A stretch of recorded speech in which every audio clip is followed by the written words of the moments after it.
Alors ce matin, mon titre, c'est « La foi, même quand c'est la fin ». Parce que ce matin, c'est la fin. C'est la fin de la vie de Jacob. C'est la fin de la vie de Joseph. C'est la fin du livre de la Genèse. Et c'est la fin de notre série de 2 ans qu'on a fait ensemble. Donc c'est Maxime qui a applaudi en premier. Ça veut dire qu'il est soulagé. On a été capable de finir. Et puis, au passage, ce matin, on va boucler la boucle avec la grande question de notre série qui était comment Dieu peut utiliser des familles imparfaites pour briser le monde. Notre point en commun, nous, ce matin, en tant qu'humains, c'est que nous faisons partie de familles qui sont imparfaites. Et dans la Genèse, on a rencontré des familles qui sont imparfaites et pourtant, Dieu les utilise pour bénir le monde. Au travers de notre texte, spécifiquement de Genèse 50, il y a 3 situations où tout semble fini. Tout semble sans espoir. Et on va voir que Dieu utilise une foi qui sait pleurer, que Dieu utilise une foi qui est capable d'aller au-delà du péché de l'autre, et une foi aussi qui regarde vers l'éternité, même dans la mort. Donc, je vous invite à tourner dans Genèse 49 à partir du verset 29 et on va y aller au travers de nos 3 mini-histoires qui composent ce chapitre. Dans notre premier tableau, entre le chapitre 49, verset 29 jusqu'à 50, verset 14,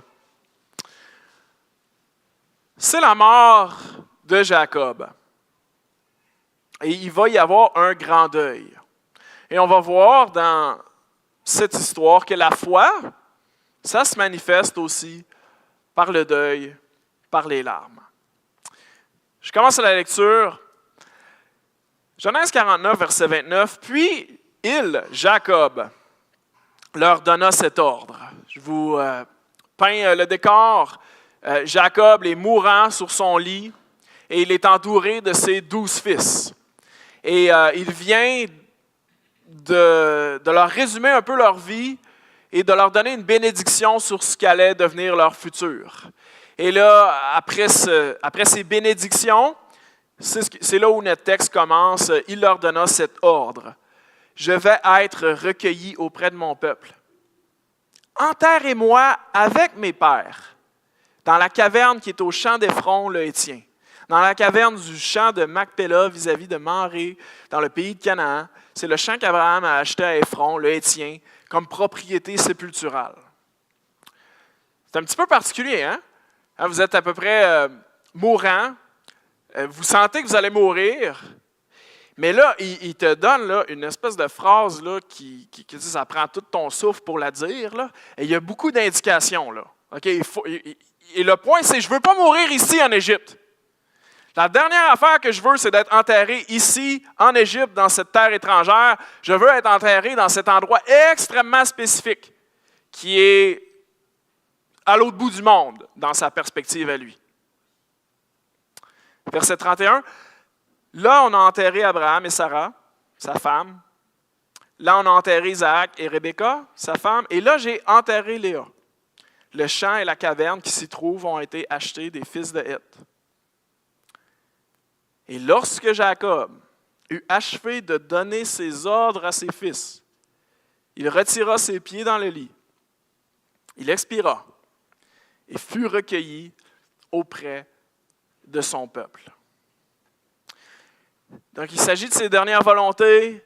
Il est à l'âge de 147 ans, presque aveugle, entouré de ses 12 fils, et il leur dit sa dernière volonté, enterrez-moi, pas ici en Égypte, mais dans la terre promise.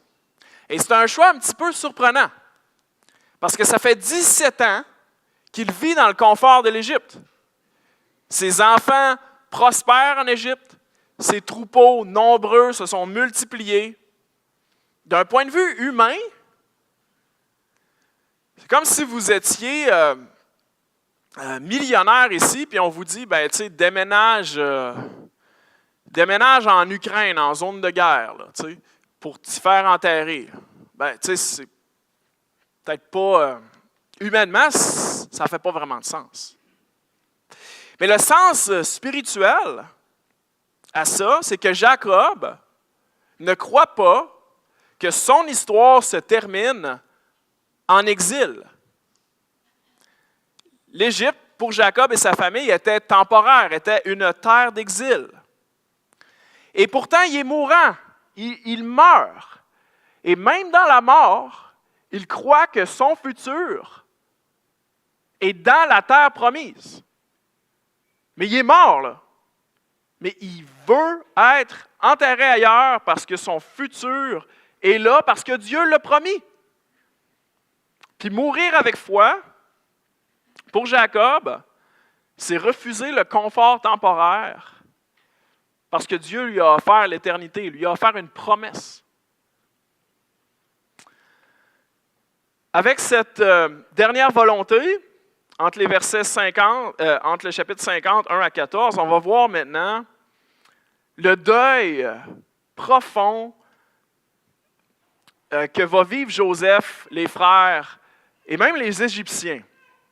Et ce que je veux souligner là-dedans, c'est que d'avoir foi en Dieu, ça ne court-circuite pas le deuil, ça ne fait pas que dans le deuil, le chrétien est heureux, mais la foi va le vivre, le deuil, va le vivre par la gamme d'émotions, la tristesse, les larmes. Et faisons la lecture donc, Genèse 50, verset 1. Joseph se jeta sur le visage de son père, pleura sur lui et le baisa. Il ordonna aux médecins à son service d'embaumer son père, et les médecins embaumèrent Israël. 40 jours s'écoulèrent ainsi et furent employés à l'embaumer. Et les Égyptiens le pleurèrent 70 jours. Quand les jours du deuil furent passés, Joseph s'adressa aux gens de la maison de Pharaon et leur dit, « Si j'ai trouvé grâce à vos yeux, rapportez, je vous prie, à Pharaon ce que je vous dis. Mon père m'a fait jurer en disant, « Voici, je vais mourir. Tu m'enterreras dans le sépulcre que je me suis acheté au pays de Canaan. Et je voudrais donc y monter pour enterrer mon père, et je reviendrai. » Pharaon répondit, « Monte et enterre ton père, comme il te l'a fait jurer. » Alors Joseph monta pour enterrer son père. Avec lui montèrent tous les serviteurs de Pharaon, anciens de sa maison, tous les anciens du pays d'Égypte, toute la maison de Joseph, ses frères et la maison de son père.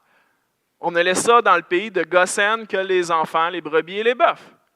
Il y avait encore avec Joseph des chars et des cavaliers, en sorte que le cortège était très nombreux.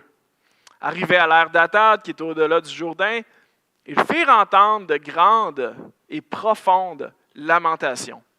Et Joseph fit en l'honneur de son père un deuil de 7 jours. Et les habitants du pays, les Cananéens, furent témoins de ce deuil dans l'ère d'Atad. Et ils dirent, « Voilà un grand deuil parmi les Égyptiens. C'est pourquoi l'on a donné le nom d'Abel-Mitsraïm, ça veut dire le deuil des Égyptiens, à cette terre qui est au-delà du Jourdain. » C'est ainsi que les fils de Jacob exécutèrent les ordres de leur père. Ils le transportèrent au pays de Canaan et l'enterrèrent dans la caverne du champ de Macpéla qu'Abraham avait acheté d'Ephron le Héthien comme propriété sépulturale et qui est vis-à-vis de Mamré. Joseph, après avoir enterré son père, retourna en Égypte avec ses frères et tous ceux qui étaient montés avec lui pour enterrer son père. Ce qui frappe à la lecture de ce texte-là, c'est d'abord les 14 termes qui sont liés à l'enterrement et à la sépulture. Et 14 fois, on lit le mot propriété sépulturale ou enterré ou enterrement.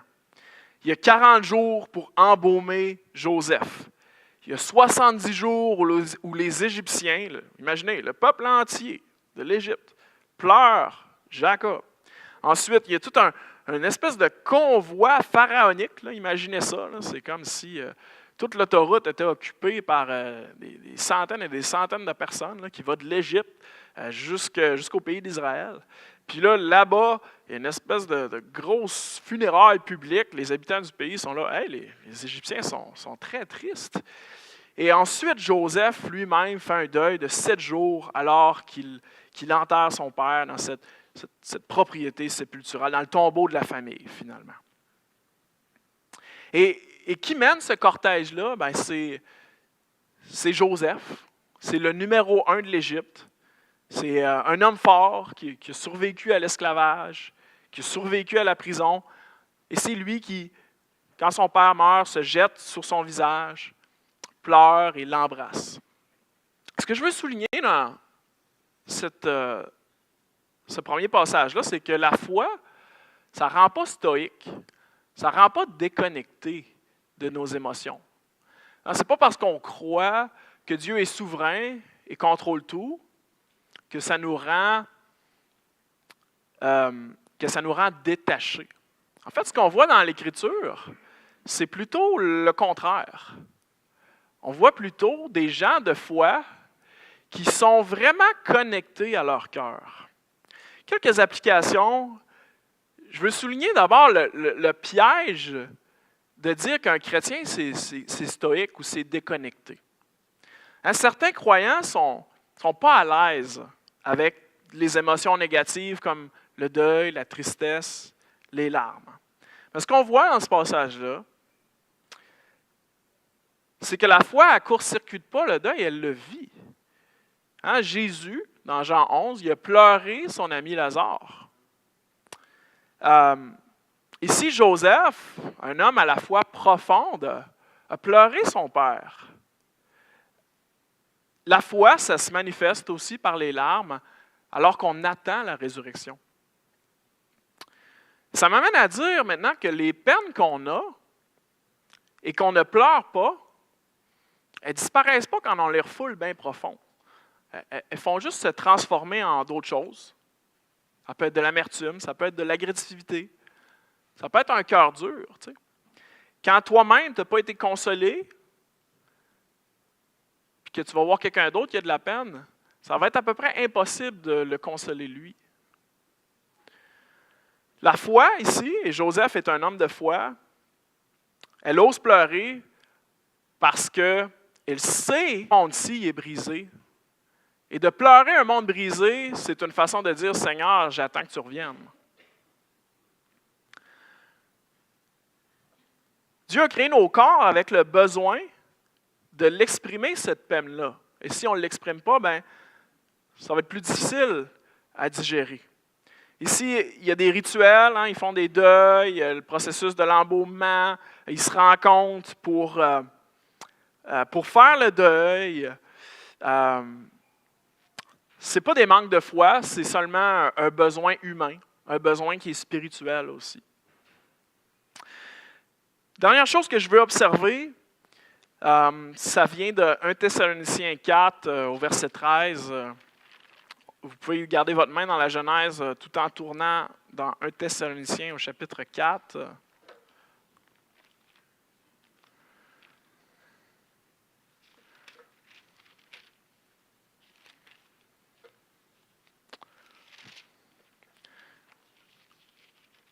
« 1 Thessaloniciens au chapitre 4 au verset 13. Nous ne voulons pas, frères, que vous soyez dans l'ignorance au sujet de ceux qui sont décédés, afin que vous ne vous affligiez pas comme les autres qui n'ont point d'espérance. Car si nous croyons que Jésus est mort et qu'il est ressuscité, croyons aussi que Dieu ramènera par Jésus et avec lui ceux qui sont décédés. » Alors comme chrétiens, on a le privilège aussi de pleurer avec espérance. Nous ne pleurons pas comme ceux qui n'ont pas d'espérance. Nos larmes ou notre tristesse, ben oui, ça l'honneur la perte dans le présent, mais on affirme en même temps que c'est le Dieu qui a le dernier mot, que c'est Dieu qui a le dernier mot par la résurrection. Puis, on a Rémi, le beau-frère de Jean-Marc qui est décédé. On a Mona qu'on va se souvenir cet après-midi. Puis, on va pleurer, mais avec espérance, parce que quelle joie, dans un sens, de savoir que ces gens-là, on va être réunis face à face dans la joie. Maintenant, on va transiger vers notre deuxième histoire, entre les versets 15 à 21. Et on va voir une autre situation où ça a l'air assez sans espoir. Parce que, vous vous souvenez du gros conflit qu'il y a entre Joseph et ses frères. On avait l'impression que c'était réglé, n'est-ce pas? Hein? Il y avait comme une réconciliation. Mais il va comme avoir de quoi de refoulé qui va ressortir. Puis des fois, les situations familiales, c'est comme un peu, on dirait que tout est fini, hein? On dirait que on dirait que c'est fini, que c'est sans espoir. Et on va regarder un petit peu qu'est-ce que ça veut dire d'avoir la foi dans ce contexte-là. Verset 15. Quand les frères de Joseph virent que leur père était mort, ils dirent, « Si Joseph nous prenait en haine et nous rendait tout le mal que nous lui avons fait. » Et ils firent dire à Joseph, « Ton père a donné cet ordre avant de mourir. Vous parlerez ainsi à Joseph, « Oh, pardonne le crime de tes frères et leurs péchés, car ils t'ont fait du mal. Pardonne maintenant le péché des serviteurs du Dieu de ton père. » Donc, entre les lignes, les frères de Joseph, eux, ils vivent avec une grande culpabilité. Ils avaient essayé de tuer Joseph, finalement, ils l'avaient vendu en esclavage. Joseph avait fini donc dans un autre pays, l'Égypte, et c'est là qu'il a passé sa vie. Et là, eux, ils se mettent à avoir peur. Papa, il est mort, donc peut-être que là, Joseph, il va saisir le moment pour se venger. Et si vous avez suivi dans les derniers chapitres de la Genèse, Joseph qui a été là à chacun des moments de la fin de vie de Jacob. Donc, il sait que ce n'est pas vrai, là. Il sait que cette supposée dernière volonté où papa il aurait dit « Hey, pardonne à tes frères », c'est une invention. C'est jamais arrivé que Jacob a demandé ça. Voyez sa réaction à la fin du verset 10. Joseph pleura en entendant ces paroles. Ses frères vinrent eux-mêmes se prosterner devant lui et dire, « Nous sommes tes serviteurs. » Joseph leur dit, « Soyez sans crainte, car suis-je à la place de Dieu? Vous aviez médité de me faire du mal. Dieu l'a changé en bien pour accomplir ce qui arrive aujourd'hui, pour sauver la vie à un peuple nombreux. Soyez donc sans crainte. Je vous entretiendrai, vous et vos enfants. » Et il les consola en parlant à leur cœur. Donc, ce qu'on voit dans cette scène-là, c'est le refoulement qui remonte à la surface. La mort de Jacob, ça réveille la vieille culpabilité pas résolue. Et là, les frères, ils ont peur que Joseph se venge. Alors, contrôlés par la peur, ils inventent une fausse dernière volonté. Donc, au lieu, pris de culpabilité, au lieu de parler à Joseph, ils essayent de le manipuler. Mais Joseph sait que c'est un mensonge. Il était présent là, à chacun des moments de la fin de vie de son père. Pensez à la situation. Ça fait 17 ans que la famille est réunie. Ça fait 17 ans que Joseph lui-même a pleuré à 3 reprises devant ses frères, qu'il les a assurés de son pardon, qu'il voulait que la famille soit réunie, qu'il les a consolés, qu'il a tout dit ce qu'il pouvait dire à ses frères, là, au-delà, avec une bonté, au-delà de ce qu'on peut espérer. Et malgré ça, 16-17 ans plus tard, ils lui font toujours pas confiance à Joseph. Non seulement ça, mais ils ont encore l'habitude de mentir. Le mensonge dans la famille d'Abraham jusqu'à ce moment-là, vient pourrir les relations. Donc, imaginez Joseph, tu es en deuil de ton père, là, tes frères, encore une fois, utilisent un gros mensonge. Ça aurait été tentant là, de s'arrêter à leur réaction, à leur mensonge, puis de dire, ben là, c'est trop. J'ai tellement souffert en prenant sur moi pour vous pardonner, mais là, ça passe pas. Et ici, on voit la foi profonde de Joseph parce qu'il ne s'arrête pas à leur réaction. Il ne s'arrête pas à leur réaction. Il choisit de voir ce qui est derrière leur comportement. Il choisit de voir leur petit cœur qui est rempli de peur, qui est esclave de la peur. Et il va parler à leur cœur. Verset 19. Joseph choisit la confiance en Dieu. Il leur dit, soyez sans crainte. Suis-je à la place de Dieu? Donc Joseph les rassure, puis il leur dit, la justice appartient à Dieu, ce ne sera pas moi qui va l'appliquer. Versets 20 et 21, vous aviez médité de me faire du mal. Dieu l'a changé en bien pour accomplir ce qui arrive aujourd'hui, pour sauver la vie à un peuple nombreux. Joseph a suivi du mal de ses frères, mais voilà que pour lui, Dieu a transformé le mal en bien parce que sa venue en Égypte, finalement, ça l'a sauvé sa famille. Encore une fois, 17 ans plus tard, Joseph il est plus contrôlé par le mal qu'il a vécu parce que quand il s'en souvient, il se souvient du mal, mais il se souvient aussi de ce que Dieu a fait avec le mal. Son pardon a transformé son souvenir douloureux.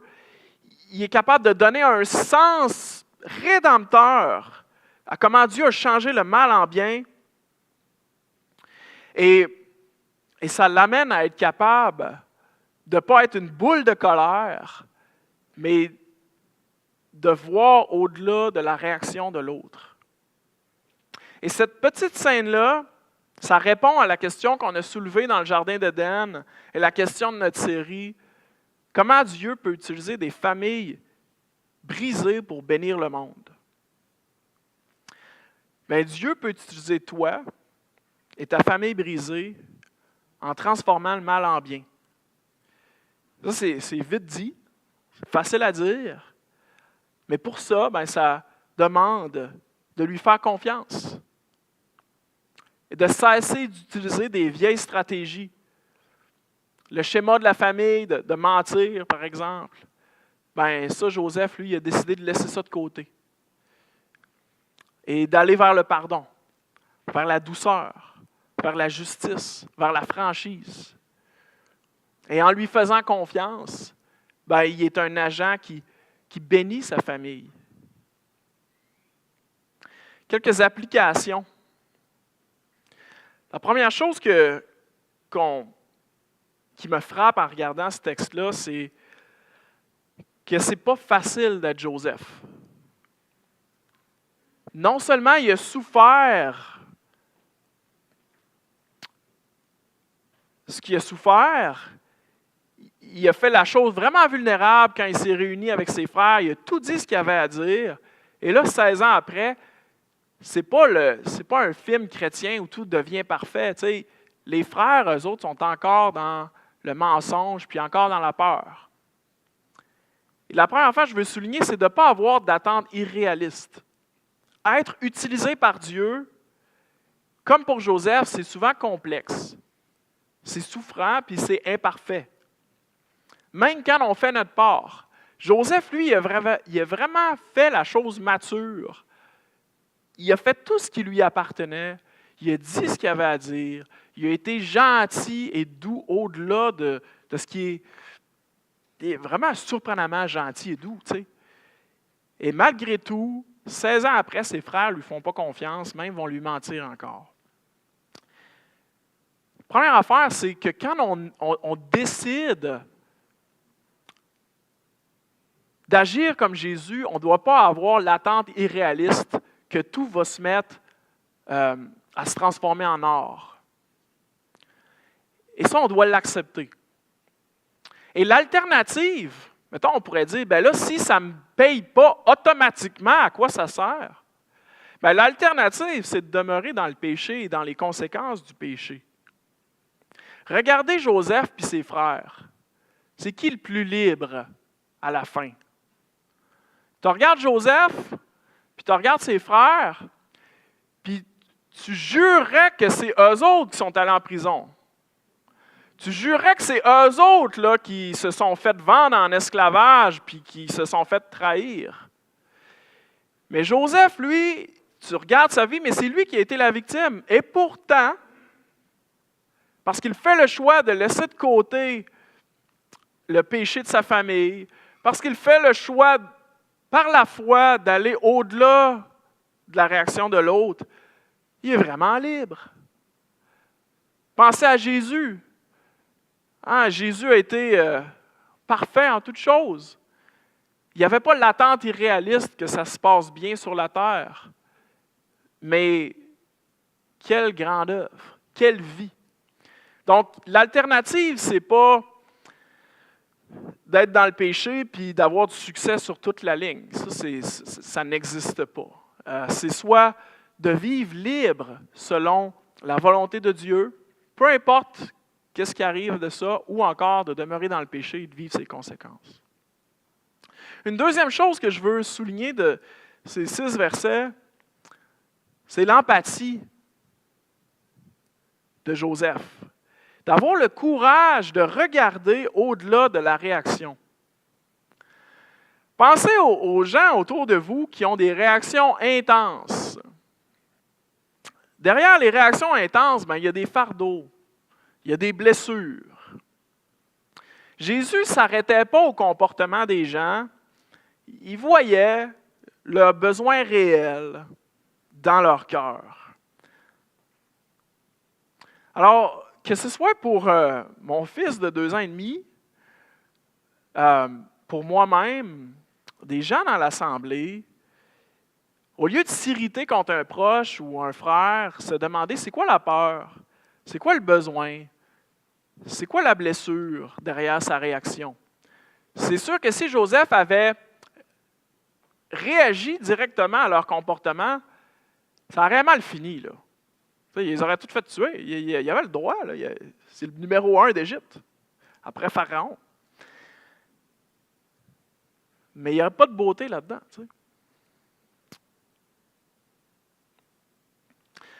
Troisième chose que je veux souligner, c'est de faire sa part. De faire sa part. D'avoir le courage de briser le non-dit. Joseph, si vous vous souvenez, au chapitre 45, avait pardonné. Il avait rassuré déjà ses frères. Mais les frères, eux, est-ce qu'ils avaient parlé? Non, les frères n'ont pas dit grand-chose.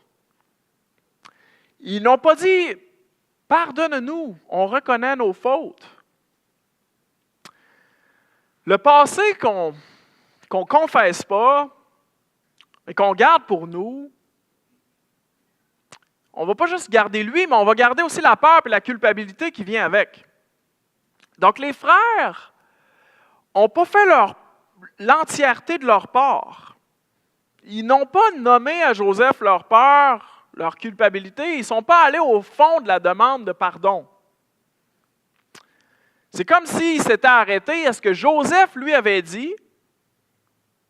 OK, Joseph nous a pardonné, il est allé au-delà même de ce que nous, on lui demande. Donc, pas besoin d'en parler, c'est réglé.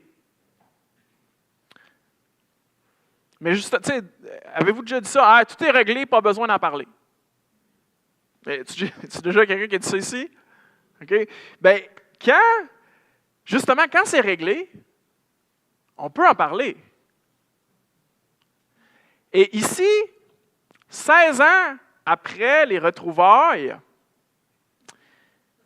il y a encore de la peur, il y a encore de la culpabilité. Donc, des fois, le temps arrange les choses. Qu'est-ce qu'on veut dire par ça? Bien, on veut dire que le temps fait en sorte qu'on réagit moins à vif. Hein? On est peut-être un petit peu plus détaché. Mais le temps n'arrange rien. Encore une fois, ici, 16 ans après, Joseph, lui, c'est clair de son bord. Il a tout dit ce qu'il avait à dire. Mais eux, ils vivent avec des perceptions mentales qui sont fausses. Joseph ne voulait pas se venger. Mais il fallait qu'il sorte ce qu'il avait à sortir et ils ne l'ont pas fait. Ça nous amène à se poser la question, est-ce qu'ils ont terminé leur vie avec la peur dans le cœur? Une 4e fois, Joseph pleure et les rassure de leur pardon. Est-ce qu'ils ont fini la vie avec la peur dans le cœur? On ne le sait pas. Puis ce suspense-là nous met dans leurs souliers. Voulant dire que si moi, j'ai un malaise, une honte, une culpabilité non résolue, si j'ai une peur qui hante une relation avec quelqu'un, ben est-ce que je vais traîner ça encore pendant 16 ans? Vas-tu attendre que par magie, ça s'évapore? Je ne peux pas faire la part des autres. Je peux juste faire la mienne. Fait que pensez aux situations où il y a quelque chose qui vous appartient. Il y a bien des affaires qui ne nous appartiennent pas dans la vie, mais il y a bien des affaires qui nous appartiennent aussi. Hein? Pensez à ces situations qui vous appartiennent et que vous n'avez pas encore agi. Ce matin, êtes-vous rendu là? C'est quelque chose de difficile parce qu'il faut comme se mettre à nu, se mettre vulnérable. Et quand je sens que j'ai un malaise avec quelqu'un ou une culpabilité qui n'est pas résolue ou un non-dit, ben j'essaie de me faire proche. Ma première étape, c'est de prier pour que Dieu m'ouvre une fenêtre. Ensuite, ben, si j'ai la relation je vais poser directement la question. Je sens qu'il y a un malaise entre toi et moi. Est-ce que tu peux me dire qu'est-ce que tu vis de ton côté? Puis, si ce n'est pas possible d'en parler face à face, ben, ça m'arrive d'écrire des lettres pour faire savoir finalement que je ne suis pas armé et que je veux connecter. Ça, c'est notre 3e scène. Quand le refoulement remonte, et on a vu avec Joseph que la foi va au-delà de la réaction de l'autre. Maintenant, entre les versets 22 à 26, on va voir maintenant la fin de vie de Joseph et sa foi qui regarde vers un pays qui est au ciel. Faisons la lecture. On va lire donc la Genèse et on va lire aussi un petit verset dans Hébreux 11 au verset 22. Je commence par la Genèse. Joseph demeura en Égypte, lui et la maison de son père. Il vécut 110 ans. Joseph vit les fils d'Éphraïm jusqu'à la 3e génération, et les fils de Makir, fils de Manassé, naquirent sur ses genoux. Joseph dit à ses frères, « Je vais mourir, mais Dieu vous visitera.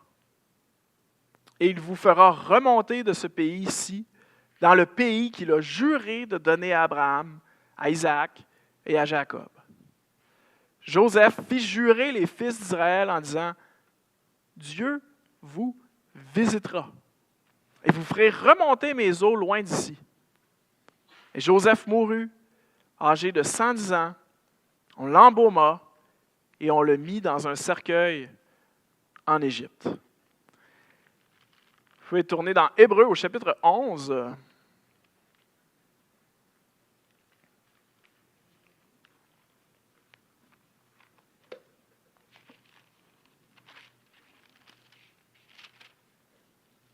Au verset 22, Hébreux 11, 22. « C'est par la foi que Joseph, mourant, fit mention de la sortie littéralement de l'exode des fils d'Israël et qu'il donna des ordres au sujet de ses eaux. » C'est par la foi que Joseph, mourant, fit mention de l'exode des fils d'Israël et qu'il donna ses ordres au sujet de ses eaux. Donc, à la fin de sa vie, Joseph a tout réussi en Égypte. Il y a un empire financier considérable, il y a des enfants, des petits-enfants, une vie bien vécue de 110 ans. Et sa tentation, comme son père, ce serait de s'installer en Égypte. Est-ce qu'il va fixer sa demeure dans la terre promise ou en Égypte, dans l'exil? Au verset 24, alors qu'il meurt, il fait une prophétie. Il annonce l'Exode, que Dieu va les visiter. Je vais mourir, mais Dieu vous visitera et il vous fera remonter de ce pays-ci, l'Égypte, dans le pays qu'il a juré de donner à Abraham, la terre promise. Donc, sur son lit de mort, Joseph, il regarde ses frères et il prophétise, Dieu va vous visiter. Cette expression-là, en hébreu, signifie comme une intervention spéciale pour sauver. Donc Joseph, même en mourant, sait que l'Égypte est temporaire. Et des siècles plus tard, Zacharie, le père de Jean-Baptiste, va reprendre ce mot à la naissance de Jean-Baptiste et il va dire « Béni soit le Seigneur, le Dieu d'Israël, de ce qu'il a visité et racheté son peuple. » Jésus est la grande visite de Dieu. Même en français, il y a un mot spécial, la visitation. Si vous regardez ça dans le dictionnaire, là, la visitation, ça fait référence à la grande visite de Dieu qui est venu nous sauver. Et Jésus s'est lamenté sur ceux et celles qui n'avaient pas reconnu que Dieu avait, sur la ville de Jérusalem, qui n'avaient pas reconnu le temps où elle avait été visitée. Si vous regardez maintenant au verset 25 et 26, Joseph va parler de ses eaux. Dieu vous visitera, verset 25, et vous ferez remonter mes eaux loin d'ici. Et Joseph mourut âgé de 110 ans, on l'embauma et on le mit dans un cercueil en Égypte. Donc, Joseph fait jurer ses frères, laissez pas mes eaux en Égypte, là, amenez-les dans la terre promise quand Dieu va nous amener là-bas. Et ça se termine au verset 26 sur un cercueil en Égypte. Hein, le texte est bien clair. Et pendant 400 ans, il va y avoir un gros cercueil en Égypte, le cercueil de Joseph, qui rappelait que notre avenir y est ailleurs. On n'est pas d'ici, on appartient à une terre que Dieu nous a promis. Et chaque chrétien fait face au même défi, investir toute sa vie, le temps, de l'argent, de la réputation, des compétences dans la terre d'exil, ou vivre avec une perspective éternelle en recherchant la patrie céleste. Et la Genèse nous laisse avec cette question-là, où est-ce que tu investis ta vie? Dans le confort de la terre d'exil ou dans la patrie céleste? Ça conclut notre 2 ans de voyage dans la Genèse. Comment est-ce que Dieu peut utiliser des familles imparfaites pour bénir le monde? Bien, la réponse de la Genèse est simple. Il utilise ceux et celles qui lui font confiance. La foi, ça n'efface pas les défauts. Chacun de nos personnages sont bourrés de fautes et de défauts. Mais cette foi-là, elle devient agissante par l'amour. La foi nous pousse à pleurer avec espérance. Elle nous donne le courage d'abandonner les vieilles stratégies de la famille. Elle nous donne le courage d'affronter ce qui est refoulé, de vivre le pardon en Christ.